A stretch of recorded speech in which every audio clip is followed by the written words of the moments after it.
This, if you wanted to hit bombs, you know, you talk about a fitting experience, right? So you come in, you say, oh, driving's the worst part of our game, and I'd probably dig even deeper, and I'd say, you know, what's most important about your driving? You're gonna end off with either accuracy, or you're gonna end off with, I want to just outdrive my mates. Yeah. You know, and if you said to me, I just want to hit it past them, this is where I'm going, because this is now we're talking loft and low spin and high draw. All right, guys, welcome back. So we've just done a dive into the brand new driver lineup, Qi35. Incredible performance. I mean, super impressed. But this is the main event, the fit. Adrian, good to see you, brother. And you, Ian. Nice to see you, pal. Thanks for having me. Not at all. I mean, the initial testing phase is obviously where you kind of start to get those first impressions. You get the look, you get the feel. Obviously, we're looking at some numbers, but we're not really deep diving just yet. For sure. You and I are going to go there now.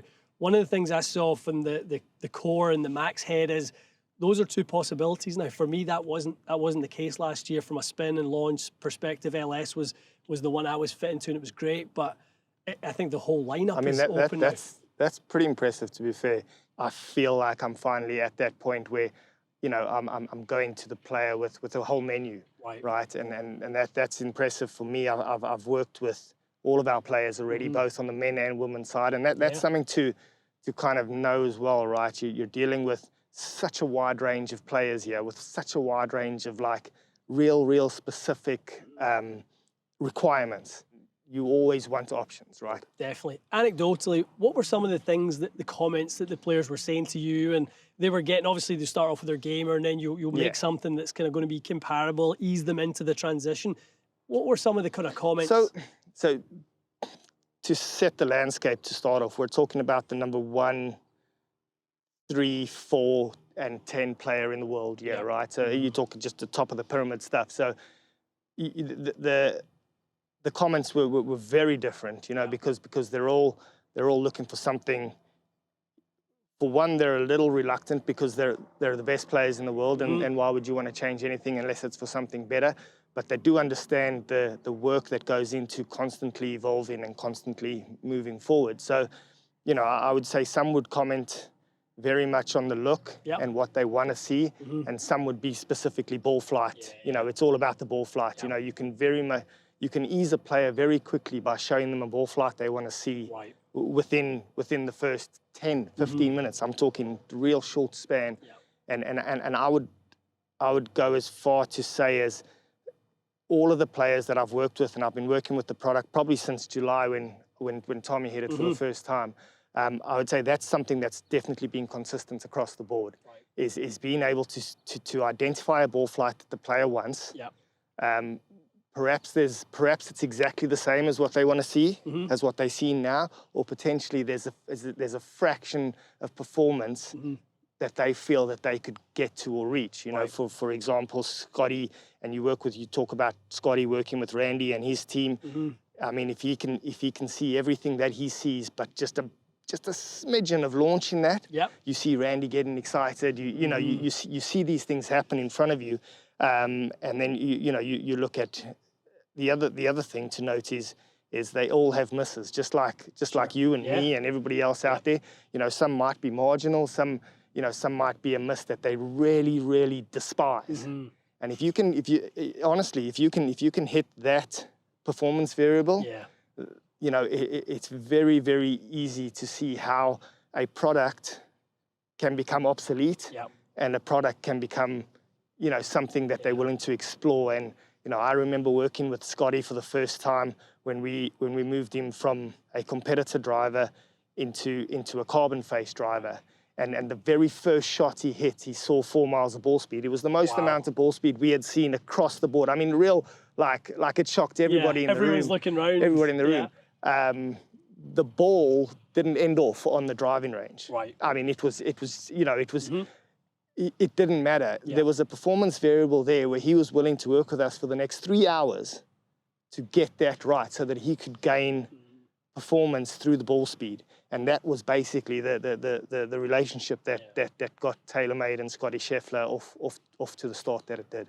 We talk about that a lot, in that I think if you can show a player horsepower, you and I will take the responsibility of keeping the car on the track. 100%. That's our job, isn't it? 100%. Like, we'll figure that part out. Yeah. But you show them the raw horsepower, and you stand up in that start line neck and neck with your competitor. Absolutely. And I know I've got more under the hood than you. You feel good about that Absolutely. game. Really nice place. I mean, you couldn't have said it better, Ian. You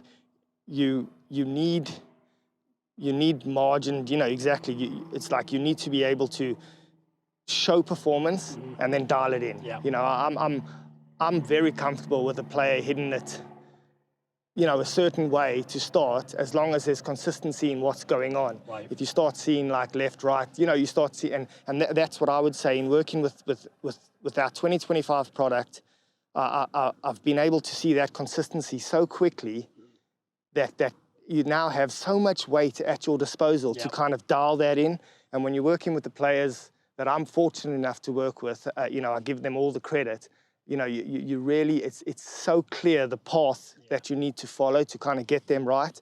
And that's, you know, that's what I would say. And I would say that to all the fitters out there, right, is consistency is consistency. It doesn't matter what it is. Right. You know, it's something that you can work with. Yeah, as long as you've got repeatable sort of performance, Absolutely. repeatable delivery. All right, let's get into it. You saw a little bit of the end of the sort of the first experience of the drivers. So let's wherever you think we should start. I'm all yours. I'd probably just like to start by asking you a few questions. Sure. Right? Yeah. Let's do that. So we're doing a driver fitting over here. Give me a little bit of your DNA in driving. So drivers, the worst part of my game, generally speaking. If the driver's good, the game's, you know, great. It spirals from the tee. Well, I know a little Irish guy who's very similar to that.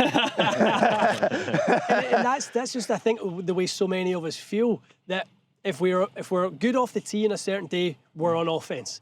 If we're struggling off the tee, we feel like we're playing defense. Yeah, that's a tough spot to kind of feel like you can really, you know, the grind mode goes through the roof at that point, which is fine. Yeah. We're not against that. But so the driving is the most important part of the driver's the most important club in the bag for me. I love to see go right to left. Nice. Generally speaking, you know, launch numbers might be a couple to the right on path, maybe 3 or 4 up. So the launch monitor likes what it sees. Yeah. The face angle being the variable and the strike being kind of low to slightly heel at times. Yeah. That's where I kind of struggle. It's a tough one for a drawer of the ball, because that is something that wants to kind of do the opposite, right? And I want to align myself. I'm kind of trying to align myself at that target on the right-hand side with fairway to play into. Yeah. But I default to at times because I go, I'll miss a couple. What about loft? What type of loft would you normally play? This is a really interesting one. So typically low, but I find the better swings I make are with more loft. So when I have loft and I'm able to lose it in rotation, and that's when I feel like I breed the better swing. So biomechanically, I would go towards that. When I'm on the testing tee and we've got the launch monitor there, it always ends up seeming to go back down in loft a little bit. Because you're fighting spin. You're trying to offsetting some of those misses. Cool. Well, let's look. So what would you say? 9 degree? Sure, a great starting point. Yeah.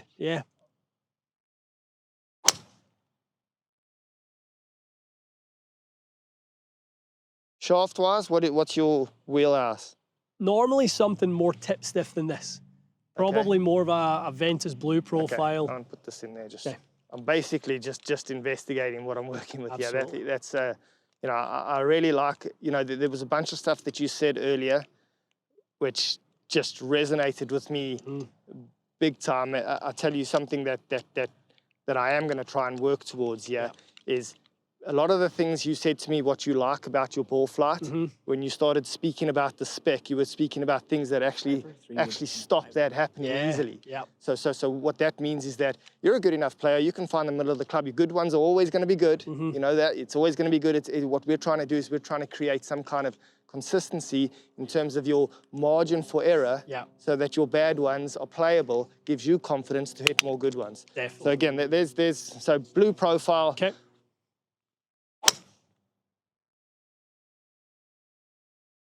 And to be fair, you've put 2 pretty good swings on both these shafts, and the ball's probably done what the shaft is kind of asking it to do. You know, the one that shaft should have a little less kind of right to left in Yeah. it if you're working with the flex.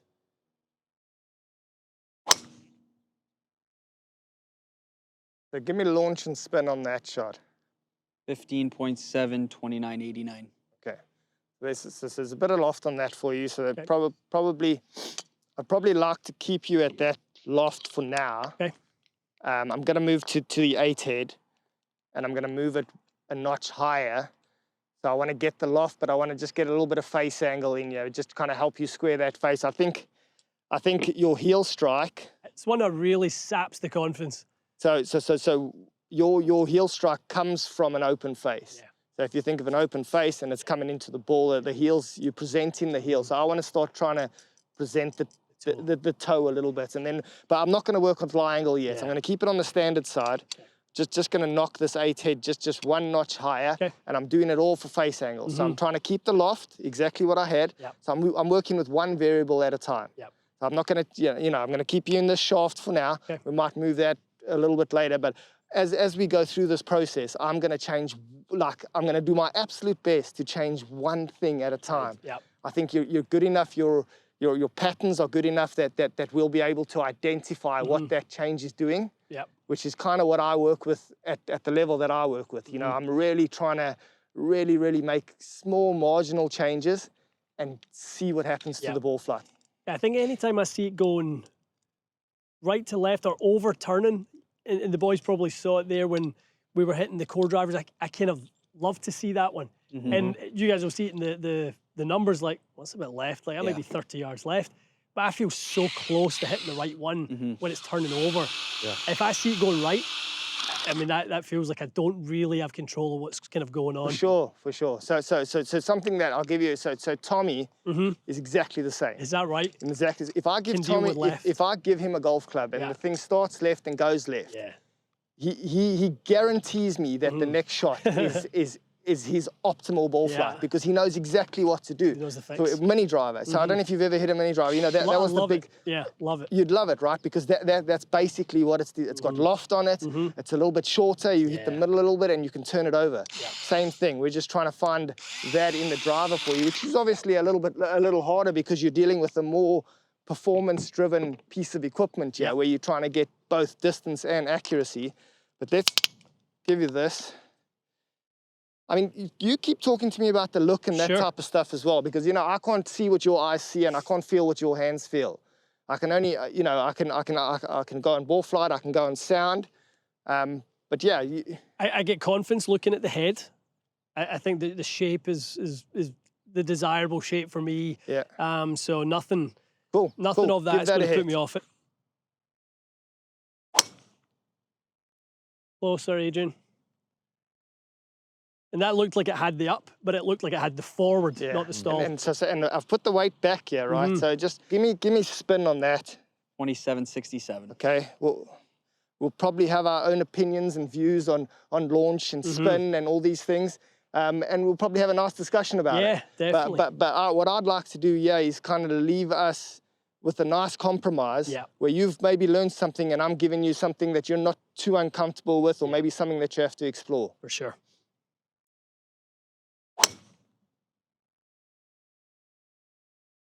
Good. I'll just go again, launch and spin. Yep, 13.5 and 29.09. I think that might be a good weight, but I think that it's soft for you. Profile-wise, Profile-wise, it's soft for you. I'd rather, like I say, remember we spoke about the consistency earlier, you're trying to get the same thing again and again and again. I feel like you might get a really good one with that shaft, but you also might get one where the face doesn't quite.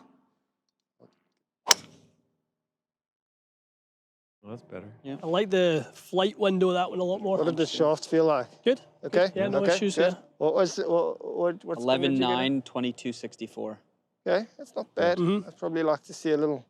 We'll work with the lie angle. The reason why I'm trying to go into this lie angle to start is because of your tendency to hit it low and heely. 100%. So moving the lie angle up will essentially move the impact low unless you adjust to that. And some people do adjust and some don't, but I'm trying to basically just fit fit the machine right Yep. now. And we will start working on that. But if I can find a way to get this ball just falling left a little bit without doing that, I would probably tend to go that way first. Yeah. That was the closest one from a strike perspective. I'd keep going with that that was face great. angle. It's certainly a face. So when I talk about loft, yeah. Mhm. So I mean, loft is the biggest influence on spin. Generally speaking, Mhm. you know, you want spin, you add loft. You want to decrease spin. Your face angle is very, very close to being the biggest influence on your spin. Yeah. You know, strike obviously being something there, but that's solid. What was the ball speed on that? 162.7. That's come from a centerness of strike, Yep. but it's also it's not a glancing blow. Yeah. It's not a gearing draw. It's a face to pass draw. That was 1.5 closed. To pass. So I know you said that you're going to try and, but that whatever you want to do, Sure. just you'll feel what you feel. But I really want to focus on a face angle that's a solid hit, and that's, you know, if we can get consistency in ball speed coming through that hit, then we can start to work with moving the weight around to try and keep the face. You know, I'd rather try and keep the face a little bit open if it's closing too much, than try and squeeze the face closed because it's so far open. I don't. The margin for error for you would come from seeing the ball moving and missing left, and just trying to squeeze that face a little bit. Feels like I always have to reverse engineer the fit from face angle, centerness of contact, and then everything else will sort of play out as it plays out. But once those two things are and good, remember, centerness of contact isn't only hitting the center; it's hitting the center with a square face. You know, that it's not a glancing blow. Keep going with that. As long as you're happy with that shaft feeling okay, I'm happy with it as well. That's beautiful now. Yeah. Like I'm like I could send you to even go play golf now with this golf club, just because because of the consistency you're gonna see. And even if you have to start aiming at something else because you're seeing the same thing, that face angle, and a lot of people can't, like players, if I did this with a player and he started seeing something that he wasn't comfortable seeing, that variable would be out. And that's a tough fit now. Yeah. When you said to me, oh, that actually looks quite not bad for something that's on a higher setting, not at all. I'm music to my ears. Well, I think that's the music to my ears. The options that they have within the three heads, with this being the flatter option, for us to play with face angle, no lie angles going up with it, that's the great thing. That's kind of a double win. We get face and lie kind of coming too. Yeah. What was spin rate on that? 26.32. Okay. He's basically playing a 10-degree driver here. Yeah. I don't reckon he's hit a 10-degree driver for 10 years. If there was a non-negotiable that you needed to play this size head, and you were adamant about that, I would encourage you to work with a low lofted head, moved onto a higher setting, and then kind of, you know, start exploring shafts, start exploring, you know, this will be interesting to see what happens with this weight as I move it forward. I mean, it's a lot of weight to move forward, so it's more of just an experiment of going as far as you can go, and then kind of moving back from there.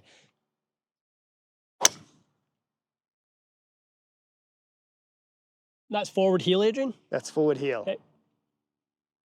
So, I mean, from a launch and spin perspective, if we've got obviously the face where we need it, I mean, to see that at 2300 and 9.5, we can live with that. Low heel, hit it a couple times and we'll move to the next head. But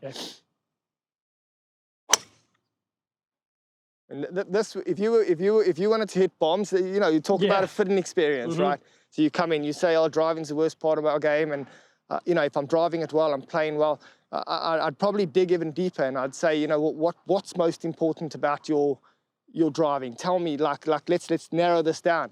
You're gonna end off with either accuracy, or you're gonna end off with, I want to just outdrive my mates. Yeah. You know, and if you said to me, I just want to hit it past them, this is where I'm going, because this is now we're talking loft and low spin and high draw. You know, that would be where this would kind of live. Now, if you're going the other way and you were like, hold on, you know, I need, you know, this is a game of fine margins for me. I need forgiveness. Now we can start talking about, I know that you struggle with spin, but I know I've got product that has actually pretty decent spin characteristics in the forgiving big setup.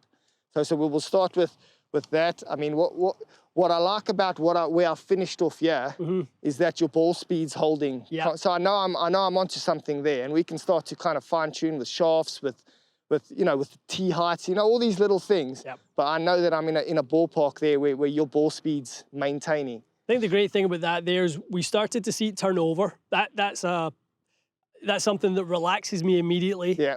The speed's ticking up into 161, 162, a couple of them, which is more like it. Yeah. And like you said, we've got kind of that high launch, low spin, sort of bomber, cheat I code. honestly think that, yeah. And when if this was like in previous years, if this was the only part that we had, I wouldn't be, what would you call, I wouldn't be flogging a dead horse here. We would sit here for another 30, 45 minutes. Yep.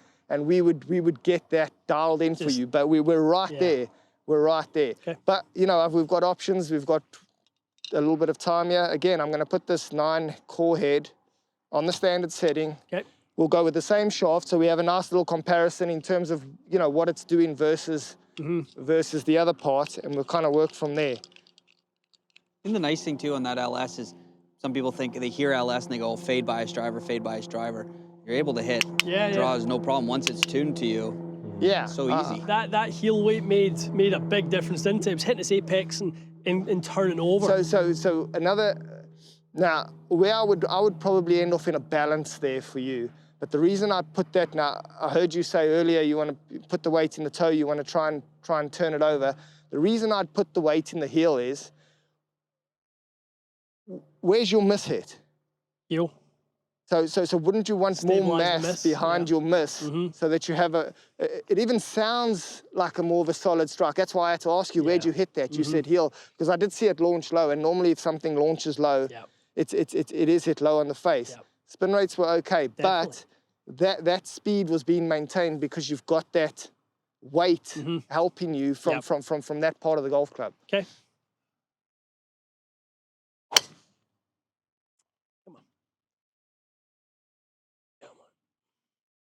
What are we at on ball speed on 160.8, 10.5 launch, 22.51.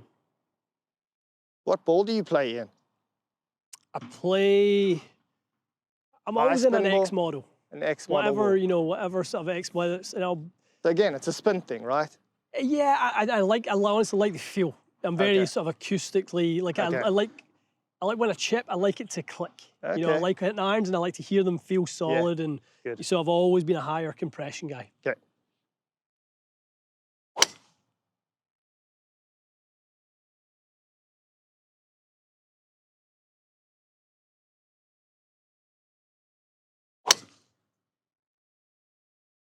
Yeah, this one feels like when I hit it solid, it really works left. Yeah. Spin on that one.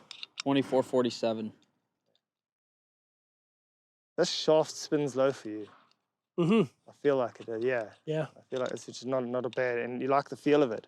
Yeah, I don't mind it. I don't mind it.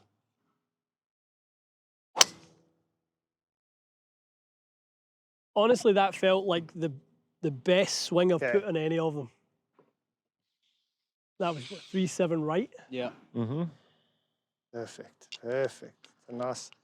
Again, it's the first. Shape-wise and stuff, that felt really close. Beauty, buddy. There you go. Beauty. Oh, sir. That was certainly the strike moving up the head a little bit there. Definitely. Yeah. Good path as well. 13.7 launch and 2,500. Yeah, I love that. Again, I've got him in loft and face angle. Same thing. Feel off the face. That one felt great. Really, really good. Yeah, you can tell you're just I didn't see it, but I heard it. Sounded right? Something just kind of like, something just changed, and I mean, that's it kind of clicked a little bit. 12.5, 25. Yeah. It's nice. Really good. Yeah. Funny how I'm so sensitive to certain things. And the minute I have something that's good, it becomes really good. Yeah. And the minute I kind of don't have it, it struggles. Well, how was that one? Good again. Yeah. 12 launch, 2,500. Yeah. 12.5, 25. What would be a spin rate that you like to live around? I mean, I would say 22 to 25. Yeah. Yeah, knowing that if I'm striking it pretty good, I can sort of send it a little bit. Yeah. That would be good.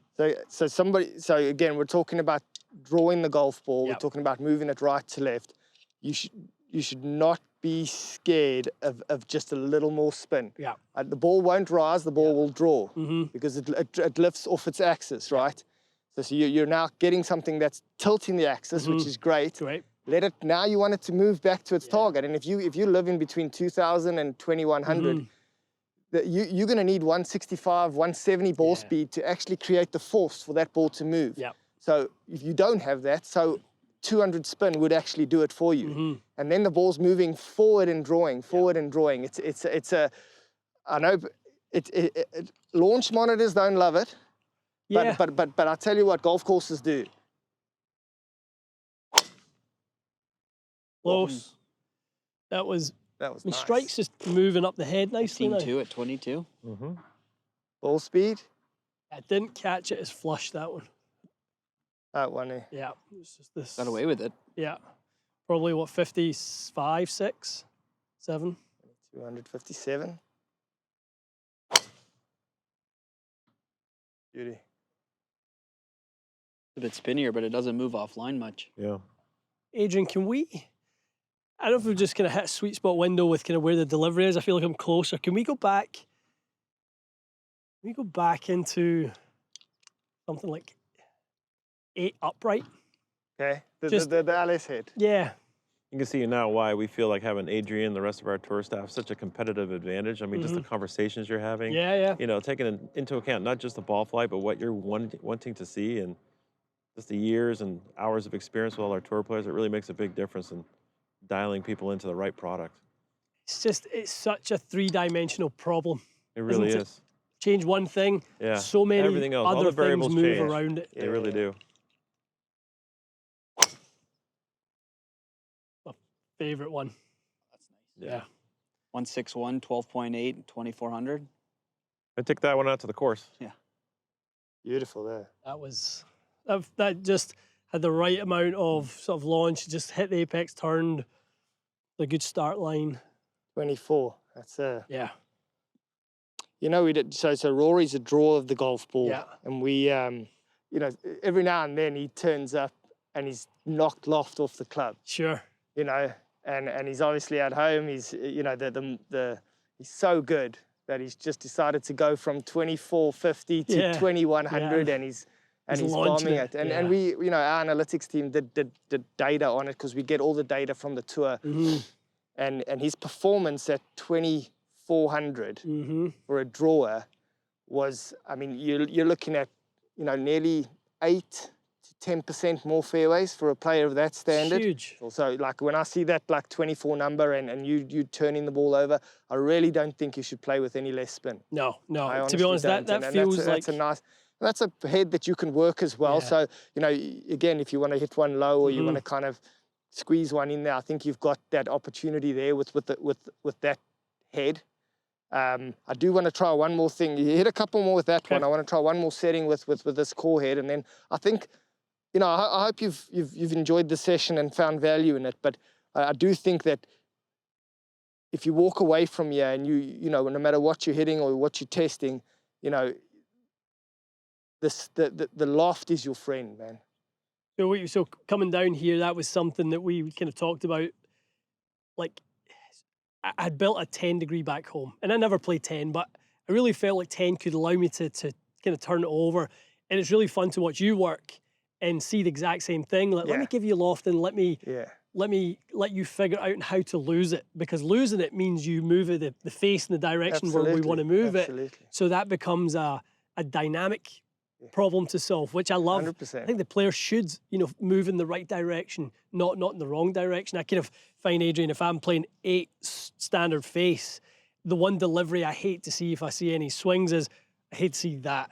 Yeah. Right, where I see the high exit and, you know, the arms get disconnected. I want to really, you know, feel like I'm a decent iron player. So anytime I can feel like I'm on top of it. Absolutely, you're a decent iron player because an iron's got double the loft that's got on, right? I know, can keep the chest and I tell you what, a good drill for you would be to even get more loft and go and learn. Like we would do this with Tiger, you know, back in the day. You know, Tiger, again, renowned as an iron player, probably as, you know, the best ever, right? And when you look at his driving stats and stuff, is you know, not even close to being in the world of what his iron player is. And you know, at some point you've got to give the guy a degree and a half more loft and go figure out 11 at 22. Go figure it out. Yeah, with this golf club, whether that thing starts at 4,000 spin, get it down to your spin, and it's amazing what a process and what a kind of like a you know, a journey that is when you're talking about dispersion. Because these days, you know, I think all the clubs are as long as each other. But your inertia, your forgiveness, your ability to keep it in play is what's really kind of making somebody choose one club over another or one brand over another. Love it. Okay. Okay, one more, and then I'd like you to hit one more setting on this, and just to appease me because I enjoy footing.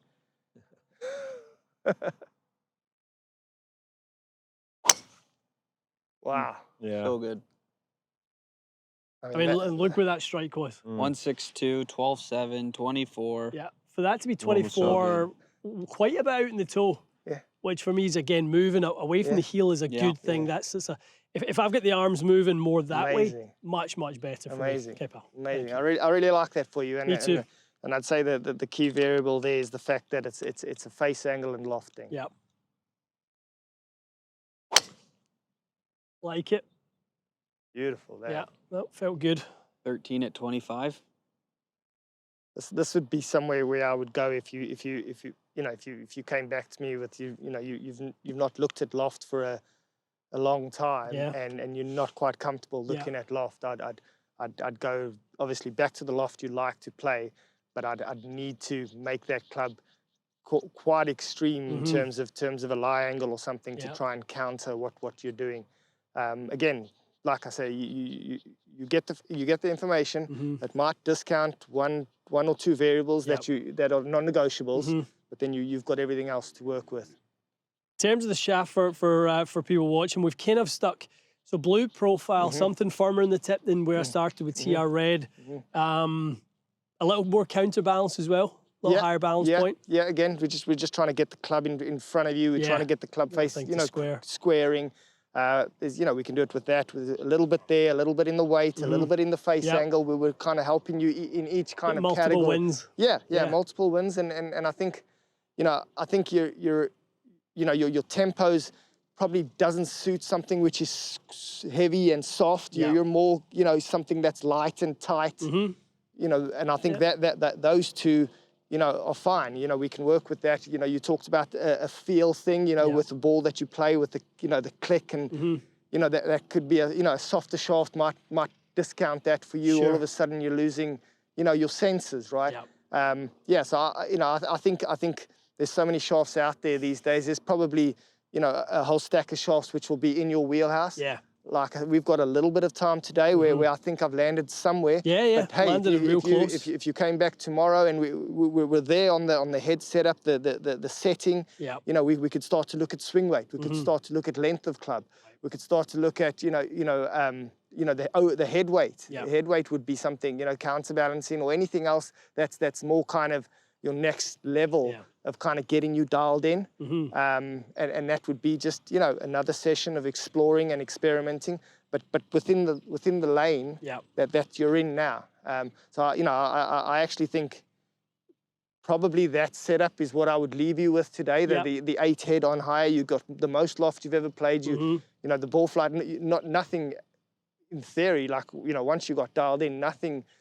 It's been a long time, really, since we saw that one to the right. And the consistency, which we spoke about in the beginning, was there, right? And I think I could just fine-tune that and just you're almost missing it left a little more than you should, and just kind of tweak it back until we get to that point where, hey, man, this is exciting. I love it. I think that's two great options, and I think that, like you said, is the benefit of this year's line, is that you can live between heads a little bit and go, well, we've got a stable option in core. We've got 13 grams forward. We've got it set a little more upright and 9.75 in that sort of loft position. And then we've got 8 degree and definitely a preference from a head shape standpoint. Yeah. But we've got it turned up at 10. Again, that makes it upright. Amazing, right? Weight in the Talk heel. about adjustability. It's amazing. Talk about bringing to we always, and this I go back 5-6 years now. The key mission statement for us was the tour experience. How do we bring that? How do we bring that closer together? And that comes through adjustability. Yeah. Back in the day, we would have specific custom heads for everybody that we worked with on tour, and now we've got one head that can fit all of them, but they will fit them all in such a different way. Yeah, love it. Guys, Adrian and I could do this till about 12 o'clock tonight, so we better cut it short for you guys. Thank you, pal. That was awesome. Mate, an absolute treat. What a pleasure. Really enjoyed it. Boys, thank you for being in the control center, shouting out the numbers for us. Yeah, this is kind of the true tour experiences delivered by, Adrian day in and day out. And again, we emphasize everyone should go through a process that allows you to discover what's best for you guys. So incredible products, and going through this really, really complex process, it's what's going to unlock the maximum performance. So hope you guys really enjoyed this episode. Stay tuned for more. We'll see you again soon.